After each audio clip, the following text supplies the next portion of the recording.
গোটা রাজ্য জুড়ে কয়েকদিনের টানা বৃষ্টিতে বন্যা পরিস্থিতির আশঙ্কা প্রতিনিয়ত বাড়ছে।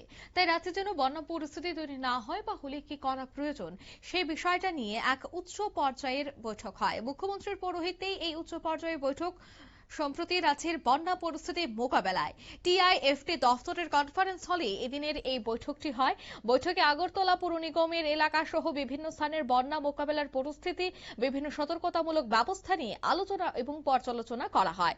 বৈঠকে সংশ্লিষ্ট দফতরগুলির মধ্যে সমন্বয় আরও শক্তিশালী করা, আগাম সতর্কীকরণ ব্যবস্থা কার্যকর করা এবং জরুরি পরিস্থিতি দ্রুত কার্যকর সাড়া প্রদানের উপর বিশেষ গুরুত্ব আরোপ করা হয়। মুখ্যমন্ত্রী বলেন, বর্ষাকালে নাগরিকদের জীবন এবং সম্পদের সুরক্ষা নিশ্চিত করা সরকারের সর্বোচ্চ অগ্রাধিকার। কি বলছেন শোনাবো।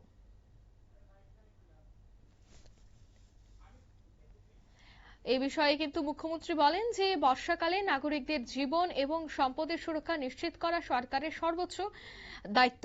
সম্ভাব্য যে কোনো পরিস্থিতি মোকাবেলায় প্রশাসনকে সর্বদা প্রস্তুত থাকতে এবং সংশ্লিষ্ট সমস্ত সংস্থার মাধ্যমে নিবিড় সমন্বয় বজায় রেখে কাজ করার নির্দেশ তিনি দেন।